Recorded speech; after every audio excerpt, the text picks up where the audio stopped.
नमस्कार, स्वागत है साहित्यिक झरोखा चैनल पर। हम करेंगे कबीर के रहस्यवाद की विशेषताएं। कबीर दास रहस्यवाद के कवि हैं। इसके बारे में हम पहले भी जान चुके हैं, एक वीडियो मैं पहले भी डाल चुकी हूँ जिसमें कबीर की रहस्य साधना की विवेचना हमने की थी। आज हम ये जानने का प्रयास करेंगे कि कबीर ने जिस रहस्यवाद को अपने काव्य में, अपने जीवन में अपनाया है, उसकी क्या क्या विशेषताएं हैं या किन बातों पर वो आधारित है। तो आइए देखते हैं। सबसे पहले अगर बात करें तो कबीर के रहस्यवाद को हम 3 भागों में बांट सकते हैं: योग मूलक रहस्यवाद, भावना मूलक रहस्यवाद और अभिव्यक्ति पक्ष। इसमें अगर योग मूलक रहस्य की बात करें, योग मूलक रहस्यवाद की अगर बात करें तो यहाँ पर देखें तो कबीर का रहस्यवाद भारतीय आध्यात्मिक आदर्शों का प्रतीक है। कबीर के रहस्यवाद में जो यौगिक प्रक्रियाएं हैं उनको शामिल किया गया है। कुछ विद्वान तो ये मानते हैं कि कबीर पहले हठ योगी थे लेकिन बाद में सहज योगी हो गए। हठ योग क्या है? जिसमें शरीर को कठिन या घोर साधना से गुजरना पड़ता है, और सहज योग इसके बिल्कुल विपरीत है। तो कबीर पहले हठ योग में विश्वास करते थे लेकिन बाद में सहज योगी हो गए। लेकिन ये निश्चित है कि वे योगियों के पाखंड और आलोचनाओं का हमेशा खंडन करते रहे हैं। यानी योग मार्ग में जो पाखंड है, जो आडंबर है या ढोंग है, उसका वो खंडन करते हैं। कबीर ने केवल कष्ट साध्य शारीरिक अभ्यास को ही योग मूलक रहस्यवाद में महत्व नहीं दिया, अपितु वो शास्त्र सम्मत व्रत, रोज़ा, नमाज, जो इस तरह के आडंबर है, इनका भी विरोध किया है, और ये इसकी बजाय सहज साधना को ज़्यादा महत्व देते हैं। कुंडलिनी योग की चर्चा भी कबीर के पदों में मिलती है। रामानंदी संप्रदाय में दीक्षित थे कबीरदास जी, इसीलिए राम नाम के मंत्र को ये सबसे श्रेष्ठ साधना मानते हैं। यानी राम नाम का जो मंत्र है ये क्या है? ये सर्वश्रेष्ठ साधना का माध्यम है। इनके काव्य में अजपा जाप की भी महिमा है। अजपा जाप, इसका भी इन्होंने महत्व स्वीकार किया गया है। ये मानते हैं कि श्वास प्रश्वास के साथ अन्यास ही निरंतर, जब हम सांस लेते हैं और सांस छोड़ते हैं तो निरंतर हमें एक भाव को अनुभव करते हैं, सोहम की ध्वनि।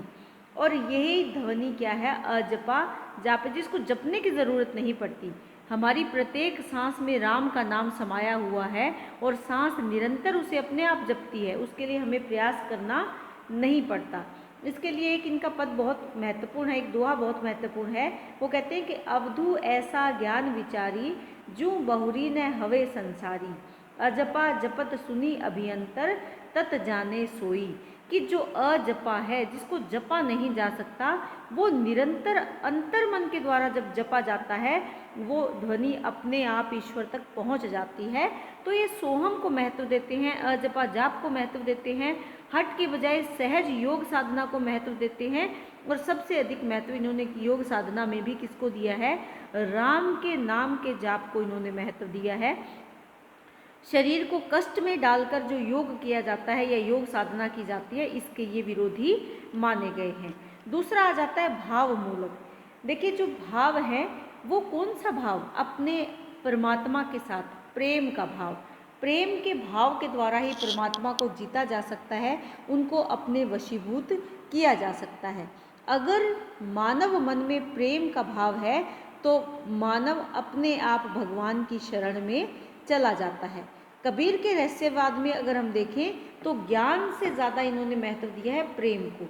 ज्ञान के बजाय वो प्रेम को महत्व देते हैं, क्योंकि इसी प्रेम भाव से ही ईश्वर को वश में किया जा सकता है। वो कहते हैं कि आठों पहर मस्ताना माता रे, ब्रह्म की छोल में साध जीवे। इसके साथ साथ अगर देखें कि जब रहस्यवादी आध्यात्मिक दशा में आत्मा का परमात्मा से मिलन हो जाता है तो वो क्या हो जाता है? आनंद में मस्त हो जाता है। आत्मा जब परमात्मा में मिल जाती है तब क्या आता है? आनंद की प्राप्ति होती है। और यही जो आनंद है ये रहस्यवाद है। बिल्कुल वैसे ही जैसे गूंगे के मुंह में गुड़ दे दिया जाता है, उसका आनंद अपरंपार होता है। उसका जो भाव है, मन में जो अनुभव करता है, वो अपने आप में अनोखा है। इसी आध्यात्मिक अलौकिक अवस्था का प्रतिरूप कबीर ने भी अभिव्यक्त किया है।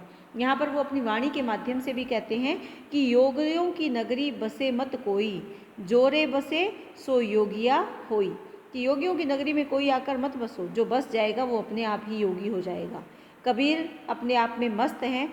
आत्मा परमात्मा का संबंध और कुछ प्रतीकात्मकता सूफी रहस्यवाद का इन्होंने भारतीय संस्कृति में या भारतीय इसका जो सूफी काव्य है उसका भारतीय संस्करण इन्होंने किया है। किसने?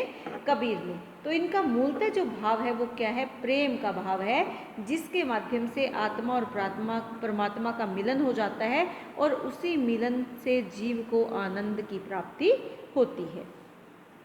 तीसरा जो इनके रहस्यवाद की विशेषता है वो है इसका अभिव्यक्ति पक्ष, यानी इसको किस प्रकार से उन्होंने अभिव्यक्त किया है। कबीर के रहस्यवाद में देखिए तो प्रत्यक्ष रूप से भी अभिव्यक्ति हुई है, प्रतीक पद्धति का भी इन्होंने प्रयोग किया है और उल्ट बासियाँ का भी इन्होंने प्रयोग किया है। तीनों प्रकार का तरीका इन्होंने अपनाया है अपने भावों को अभिव्यक्त करने का। तो इसमें अगर प्रत्यक्ष पद्धति की बात का अगर जिक्र यहाँ पर करें तो कहते हैं कि कहना था सो कह दिया, अब कुछ कहा ना जाए। ये सीधी स्पष्ट बात है कि मुझे जो बताना था आत्मा परमात्मा का, प्रेम का, जीव का, वो मैंने बता दिया, अब इससे ज़्यादा मैं और कुछ नहीं कह सकता। ये क्या है? ये स्पष्ट है, प्रत्यक्ष पद्धति है। प्रतीक की अगर बात करें तो साहब है रंगरेज, चूनर मेरी रंग डाली। यहाँ साहब कौन है? परमात्मा है। वो कौन है? रंगरेज है, रंगने वाले। रंगरेज कौन होता है? वस्त्रों पर रंग करने वाला जो होता है, कि मेरे तो रंगरेज मेरे साहब हैं, उन्होंने मेरी जीवन रूपी चूनर को रंग डाला है। किसके रंग से? प्रेम के रंग से, भक्ति के रंग से। तो यहाँ कौन सी पद्धति काम करेगी? यहाँ पर प्रतीक पद्धति काम करेगी। जो पहले मैं जिक्र कर रही हूँ वो कौन सी पद्धति है? वो प्रत्यक्ष पद्धति है, जिससे वो स्पष्ट बात कहते हैं। यहाँ क्या है? स्पष्टता है। यहाँ क्या है? प्रतीक रूप में स्पष्ट किया जाता है। जैसे अपने साहब किसको माना है? परमात्मा को माना है। आत्मा कौन है? आत्मा या कबीर का जो जीवन है वो चूनर के समान है, जिसको कौन रंग देता है? परमात्मा रंग देता है। तो यहाँ क्या है? ये प्रतीकात्मकता है। उल्ट बांसियाँ की अगर बात करें, उल्ट बांसिया या बांसी पद्धति, इस पद्धति की अगर हम बात करें तो यहाँ पर वो कहते हैं कि धरती उल्टी आकाशी ग्रासे, यह पुरिखा की बाणी, कि धरती उल्टी है और आकाश उसको निगल रहा है। या यहाँ पर चक्र की बात करते हैं कि धरती उल्टी आकाशी ग्रासे, ये पुरिखा की बाणी है। यानी उल्टी बात को सीधे किस प्रकार से हम मान सकते हैं या स्पष्ट कर सकते हैं, वो यहाँ इसके माध्यम से उन्होंने अभिव्यक्त किया जाता है। तो इस प्रकार से कहा जा सकता है कि कबीर का जो रहस्यवाद है उसमें योग, भाव और अभिव्यक्ति तीनों का ही सुंदर समावेश देखा जा सकता है। ये एक त्रिवेणी है जिसके माध्यम से उन्होंने अपने रहस्यवाद को स्पष्ट किया है। ये तो वो तीन पक्ष हैं जिनसे हम कबीर के रहस्यवाद को स्पष्ट करते हैं। इसके साथ साथ हमें ये भी जानना आवश्यक है, जब रहस्यवाद की बात की जाती है तब किन किन बातों को ध्यान में रखा जाता है या एक भक्त के मन में क्या क्या भाव अभिव्यक्त होते हैं, उनको भी हम यहाँ पर जान लेते हैं। तो सबसे पहले क्या है? अलौकिक ब्रह्म का अनुभव किसमें होता है? रहस्यवाद में। क्यों? क्योंकि ईश्वर अलौकिक है। उसका जब अनुभव होने लगता है, उस ब्रह्म का अनुभव होने लगता है, किसके माध्यम से?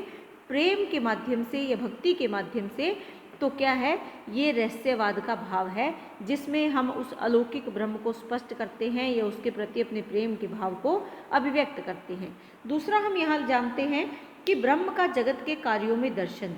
जो रहस्यवादी कवि हैं वो ब्रह्म को जगत के साथ जोड़ कर देखते हैं और संसार के जो कार्य हैं उन कार्यकलापों में वो ब्रह्म के दर्शन करते हैं। वो कार्य कुछ भी हो सकता है, अपने जीवन से जुड़ा हुआ काम हो सकता है, अपने भक्ति से जुड़ी हुई बात हो सकती है, लेकिन वो किससे जुड़ा होता है? उसके वास्तविक तार किससे जुड़े होते हैं? ब्रह्म से जुड़े होते हैं। तीसरा, अनुभव के पश्चात मिलन की कामना। ये महादेवी वर्मा में भी हमने खूब पढ़ा है कि वो अनुभव करती हैं उस अलौकिक परमात्मा अपने प्रेमी के, और वो मिलन की कामना करती हैं। अंतिम जो उनकी प्रकाष्ठा होती है प्रेम की, वो क्या है? मिलन की प्रकाष्ठा है। कबीर का रहस्यवाद भी तो यही कहता है कि मैं जैसे जल में कुंभ, कुंभ में जल है, बाहर भीतर पानी, फूट्यो कुंभ जल जल ही समानो, ये तत् कहो ज्ञानी। तो यहाँ अनुभव है कि बाहर और भीतर पानी है, सब आत्मा से आत्मा परमात्मा से जुड़ी हुई है और वो मिलन की कामना करती है। किससे? परमात्मा से। आत्मा और परमात्मा के एकता के भाव भी रहस्यवाद में देखे जा सकते हैं। आत्मा परमात्मा का ही एक अंश है जो अपना जीवन चक्र पूरा करके इसी परमात्मा में समाहित हो जाती है। दोनों में कोई भेद नहीं है, दोनों में कोई अस्पष्टता नहीं है। केवल आत्मा अपने कर्मों के अनुसार अपना जीवन में अभिव्यक्त करती हैं और फिर पुनः परमात्मा में लीन हो जाती है।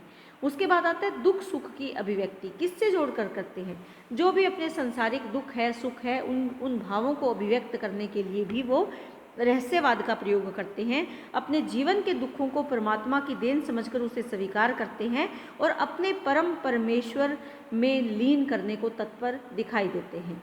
इसके साथ साथ प्रेम की अजस्त्र धारा भी रहस्यवाद में देखी जा सकती है और इसी प्रेम के माध्यम से ही अपने परमात्मा को विजित किया जा सकता है, उनको जीता जा सकता है, उन पर अधिकार किया जा सकता है या उसमें अपने आप को सम्माहित किया जा सकता है। प्रकृति में अलौकिकता के दर्शन। प्रकृति का कोई भी अंग, कोई भी अंश, जीव जंतु, नदी, पक्षी, पशु, जल, पवन, वायु, कुछ भी, वो क्या है? वो अलौकिक सत्ता की देन है। तो ये प्रकृति में भी अलौकिकता के दर्शन करना किस में आता है? रहस्यवाद में आता है। उसके बाद है संकेतिकता। संकेत किसकी ओर करते हैं? परम सत्ता की ओर संकेत किया गया है कि आत्मा परमात्मा का ही एक अंश है, वो केवल यहाँ पर अपना जीवन मात्र जी रही हैं। इस संसार रूपी सागर को पार करके वो कहाँ चले जाएंगे? वो परमात्मा में लीन हो जाएगी। तो यहाँ पर संकेत करते हैं कि आत्मा नश्वर है, परमात्मा अजर है या परमात्मा ही सर्वसत्ता है, उसी में हमारा जीवन सम्माहित हो जाएगा। इस प्रकार का संकेत भी अपने काव्य के माध्यम से रहस्यवादियों ने किया है। तो रहस्यवाद के बारे में जब पूछा जाए तो आप ये पॉइंट भी यहाँ पर बता सकते हो, लेकिन अगर कबीर का रहस्यवाद की विशेषताएं आए या कबीर के अगर कबीर से जुड़ा हुआ प्रश्न आता है कि कबीर की रहस्य साधना क्या है और उसके बारे में विशेषताएं बताएं, तो यहाँ सबसे पहले आप कबीर की रहस्य साधना की बात करेंगे, जिसमें जो परिभाषाएं हमने आचार्य रामचंद्र शुक्ल की परिभाषा दी है या पंडित पीताम्बर दत्त बड़तवाल की परिभाषा हमने पहले वीडियो में डाली थी, उन परिभाषाओं के साथ अब कबीर के काव्य की 3 विशेषताएं बताएंगे, योग मूलक, भाव मूलक और अभिव्यक्ति पक्ष। तीनों के साथ आप उदाहरण दे सकते हैं, कबीर के दोहे डालकर या कबीर की जो पंक्तियां हैं वो डालकर आप उदाहरण दे सकते हैं। और अगर इसी को विस्तार से अगर पूछा जाए प्रश्न में, तो ये सभी वो विशेषताएं हैं जो किसी भी रहस्यवादी काव्य में या रहस्यवाद के भावों में हमें देखने में मिलती है। तो आप इन पॉइंटों को भी प्रश्न के साथ जोड़ सकते हैं। तो उम्मीद करती हूँ कि प्रश्न आपको बहुत अच्छे से समझ में आया होगा। बहुत बहुत धन्यवाद।